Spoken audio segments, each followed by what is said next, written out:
हो जाएगा, ज़मीन हिंद का हर ज़रा नापाक हो जाएगा। गुजारिश है मेरी, इनको हुकूमत से हटा लो, वरना लगा के आग नफ़रत की ये सब कुछ राख कर देंगे। आखिर में मैं अपनी गुजर बकरवाल बरादरी के लिए एक ही मैसेज दूँगा कि मंजिल मिलेगी, इसमें कोई शक नहीं है, मंजिल मिलेगी, भटक कर ही सही।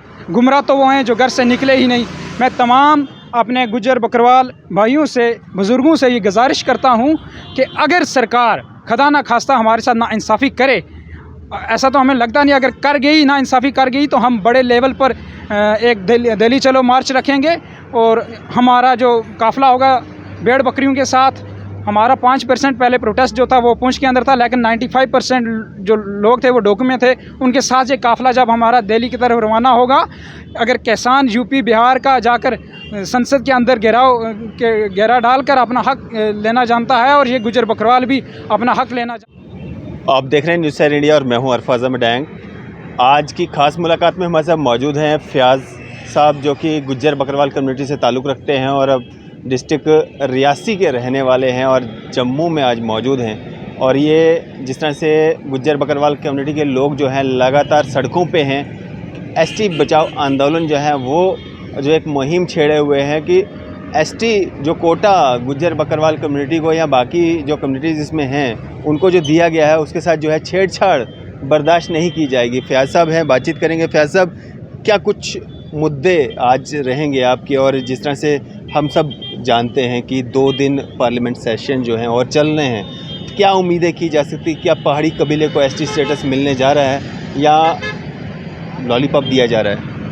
देखिए, मैं आपके चैनल का तहे दिल से शुक्रगुज़ार हूँ कि आप अपना कीमती वक्त निकाल के हमारे लिए आए और एक मज़लूम कौम की आवाज़ को इस गूंगी बहरी सरकार के कानों तक पहुँचाने का काम किया। पहले मैं आपका इसके लिए दिल की हमें तरीन गहराइयों से शुक्रिया अदा करता हूँ।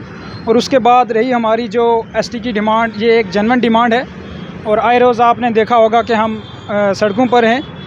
हमारी एक जेन्युइन डिमांड है कि अपर कास्ट को शेड्यूल ट्राइब के स्टेटस में ना लाया जाए, क्योंकि ये एक गैर आइनी है, गैर कानूनी है, कानून इसकी इजाज़त नहीं देता है। कॉन्स्टिट्यूशन ऑफ इंडिया ने एक कमेटी तश्कील की जिसको लोकल कमेटी ऑफ इंडिया कहा गया, जो 1965 में तश्कील की गई।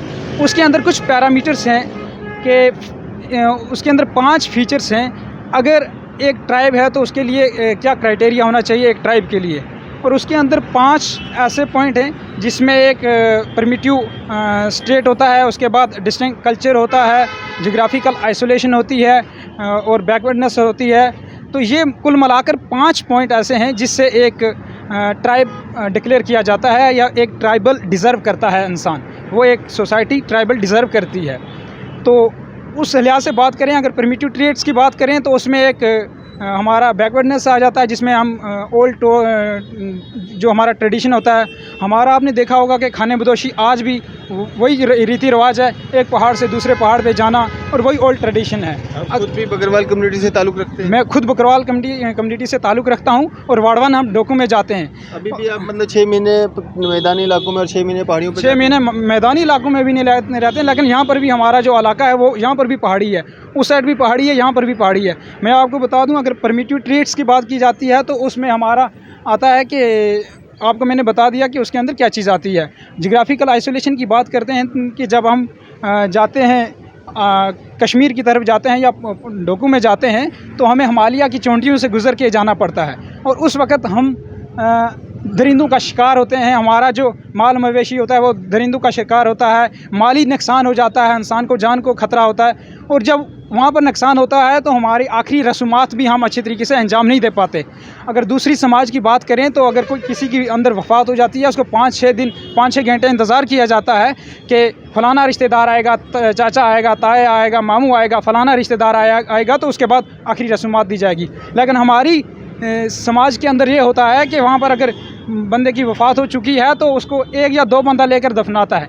यानी कि हमारी जम्मू कश्मीर के अंदर एक ऐसी सोसाइटी है, एक ऐसा समाज है कि जो अपने आखिरी रस्मात भी अच्छे तरीके से अंजाम नहीं दे सकता है। मुझे बताइए, इससे बड़ी दबी कुचली हुई आवाम जो सोसाइटी है या वर्ग है वो कौन सा हो सकता है? क्या साहब, इसमें डरने या घबराने की क्या बात है? जो आप इलीगल कह रहे हैं, लीगल इलीगल वो सरकार का काम है उसको देखना, किस तरह से किसी कम्युनिटी को जो है उसमें इंक्लूड करना है, किसी को बाहर का रास्ता दिखाना है। अगर अमित शाह जी जो कि होम मिनिस्टर हैं वो खुद कह रहे हैं कि गुज्जर बकरवाल या बाकी लोगों को घबराने की ज़रूरत नहीं है, किसी के कोटे के साथ कोई छेड़छाड़ नहीं होगी, कहाँ पे दिक्कत है? अगर कोई आ रहा है तो आने दो। वो एक खाली लॉलीपॉप हमें दे रहे हैं एसटी अमेंडमेंट बिल।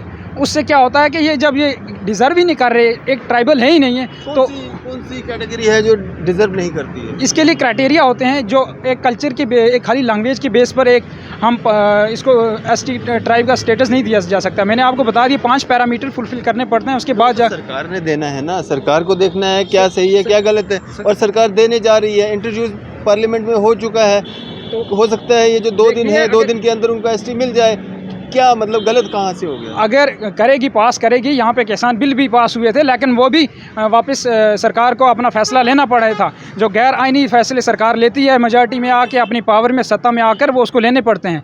हम अगर बात करें यहाँ पर, आप ये कहना चाह रहे हो कि अगर बिल पास भी हो जाता है तब भी आप उसको अपोज करेंगे, जिस तरह से किसान आंदोलन हुआ था? हम बिल्कुल अपोज करेंगे। मैं आपको बताता चलूं कि मैं आज सिर्फ एक ही मकसद यहाँ पर लेकर आया हूँ कि हमारी आवाम ने क्या सोचा है, हमारी सोसाइटी ने क्या सोचा है। अगर हमारे खिलाफ जो लॉ पास किया जाएगा, गैर आइनी जो है कानून पास किया जाएगा, उसके खिलाफ हम पुरजोर कड़ी मजम्मत करते हैं और बड़ी तरीके से हम उसके लिए जाएंगे।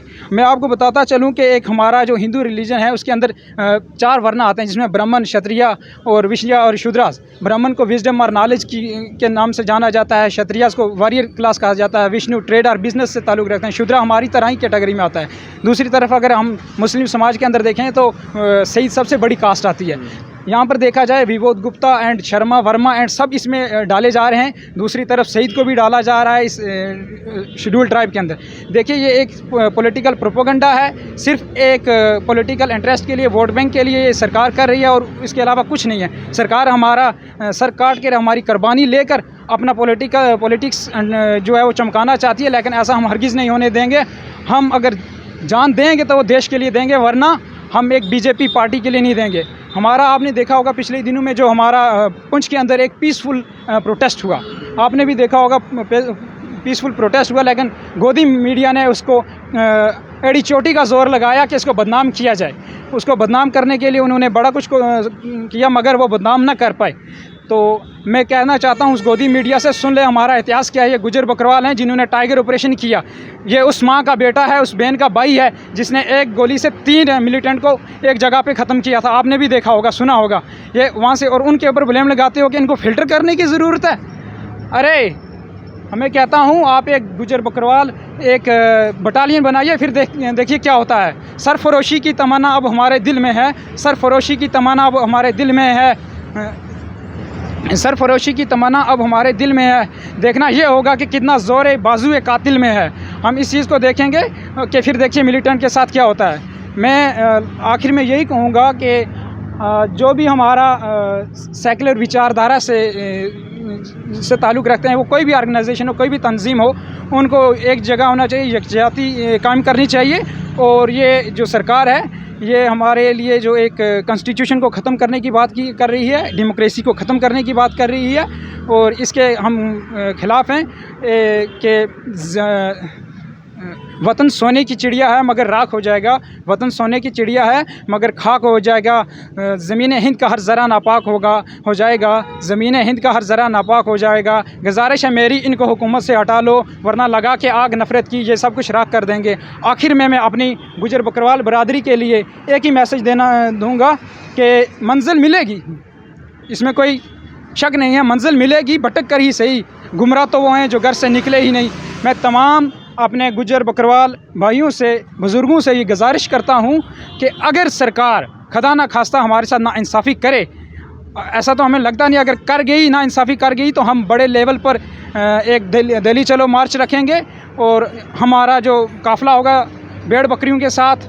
हमारा 5% पहले प्रोटेस्ट जो था वो पुंछ के अंदर था, लेकिन 95% जो लोग थे वो डोकू में थे। उनके साथ ये काफ़िला जब हमारा दिल्ली की तरफ रवाना होगा, अगर किसान यूपी बिहार का जाकर संसद के अंदर घेरा डालकर अपना हक लेना जानता है, और ये गुज्जर बकरवाल भी अपना हक लेना जानता है। ये एक शेर से अगर उस वक्त चीज़ पे आ जाए तो शेर से भी अपना हक वापस ले सकता है, लेकिन ये इस चीज़ का भी जज्बा रखता है कि ये संसद के अंदर जाकर भी अपना हक को वापस लाएगा।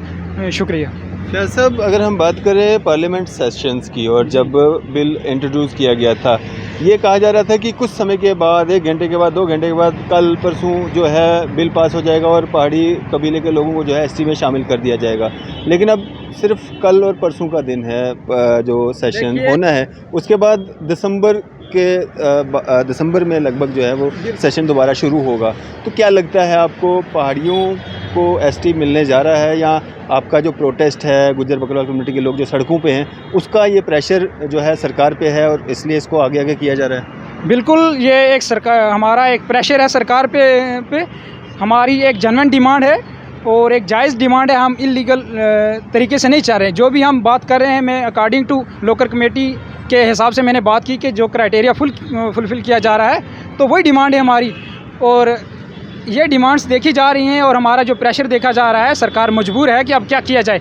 उनको तो अपनी सियासत चमकानी है, वहाँ पे भी अगर करेंगे तो उधर से भी नुकसान है, इधर से भी नुकसान है। लेकिन सरकार को कानून के मुताबिक चलना होगा, डेमोक्रेसी के मुताबिक चलना होगा। तो यही मैं कहूँगा कि उनको अपने जो फैसले वापस लेने पड़ेंगे। ये जो आपके जो प्रोटेस्ट हो रहे हैं, ज़्यादातर लीड जो इनको करने वाले लोग हैं वो युवा लोग हैं, जो युवा एक्टिविस्ट हैं या युवा नेता जो हैं। जो पुराने मंत्री रहे हुए हैं, एमएलएज रहे हुए हैं, वो कहीं दिख नहीं रहे। बड़े बड़े नाम जो गिने जाते थे, और एक छोटी सी एक प्रेस रिलीज दे करके जो है उन्होंने पल्ला झाड़ लिया। देखिए, मैं ये बात कहूँगा कि ये आज नौजवान की लड़ाई है, इसलिए हम कह रहे हैं कि हम किसी सियासी चेहरे के पीछे खड़े नहीं हैं। लेकिन उनको भी तो सामने आना चाहिए था, क्योंकि उन्होंने भी गुजरों की, बकरवालों की नुमाइंदगी की उन्होंने की है। लेकिन अब देखिए क्या होता है। उन्होंने भी तो एक रिकमेंडेशन दी है कि हम भी आपके साथ हैं, अगर सरकार ऐसा फैसला निकालेगी तो हम भी आपके साथ चलेंगे।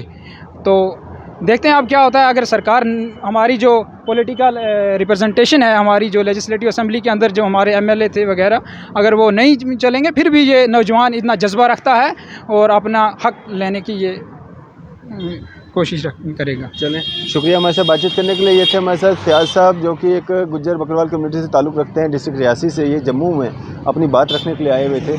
इसी तरह की मज़ीद अपडेट्स के लिए आप देखते रहें न्यूज़ इंडिया। मैं अरफाज मडैंग, कैमरामैन शाहनवाज के साथ।